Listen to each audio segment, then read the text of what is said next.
How's it going, everyone? I'm back with another Destiny 2 video. So we have got a long road ahead to Beyond Light, and as I said in my very first video on my channel, it can be fun to speculate a little bit. With that said, this is another video where we will be doing a little bit of that speculation regarding Beyond Light. We have a little bit more information now than we did when I made my first video. If you haven't checked it out, I'll leave a link in the description for part 1. In it, we talk a bit about the Vault of Glass, Siva, and the Cosmodrome. And real quick, if you do end up enjoying this video, make sure to hit the like button. Also, if you could, consider subscribing. It would really help me hit my 100 subscriber goal for August. Anyway, let's get back to the video.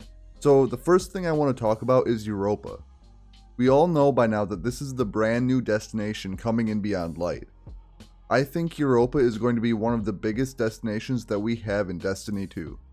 There are a couple reasons for this. In the trailers, we see a wide array of different locations and skyboxes. We've got areas covered in deep snow, there are some fallen themed interior spaces, and there are massive hints at a Vex presence on Europa via their structures. Another reason why it may be one of the biggest is because it was being developed for a Destiny 3 release. If Bungie were still under Activision, then a Destiny 3 would be slated for the near future. With the dissolution of the partnership between Activision and Bungie, the latter has decided to continue to develop and evolve the world of Destiny 2 rather than to produce a new release. With that, they must have been working on some aspects of Destiny 3 in the background, and those can now be integrated into their plan for Destiny 2.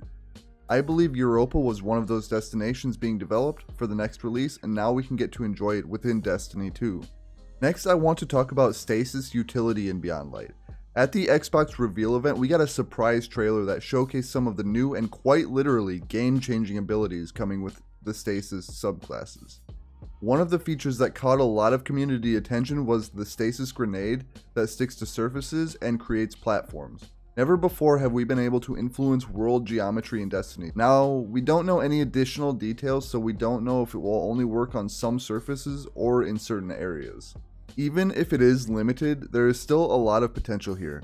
Bungie could introduce a raid, dungeon, or secret mission where the players must create their own platforms. Even if they didn't want to force you to use these subclasses to progress in endgame activity, they could just simply include really cool secrets or loot in these activities. That way, the activity itself isn't impeded by your subclass choice, but the secrets will depend on it. Even outside of the endgame content, imagine secrets added to older Destiny 2 content or even to the returning Cosmodrome that could only be accessed via these abilities. Just a quick note, if these Stasis subclasses offer such game-changing potential, I hope to see a rework of older subclasses in the future to really add more depth to Destiny 2. Anyway, in my last video on the topic, I discussed where I feel the eventual entrance will be to the Vault of Glass, but I believe the Vex will have a large presence in Season 12 or in one of the other seasons in Year 4. They haven't appeared much in promotional material, but their structures have. With our impending conflict with the Pyramids and the Darkness, I believe that our next big enemy on the horizon after Savathûn and the Pyramids will be the Vex. With Season 12, we see the return of the Exo Stranger. Our first big interaction with her in Destiny 1 was on Venus, and the topic of discussion was, well, the Vex. In this interaction, she says, "The Vex, evil so dark it despises other evil." While she brings Eris and the Drifter to a pyramid ship in the Beyond Light reveal trailer, I believe in the future we will see the motivation behind that quote.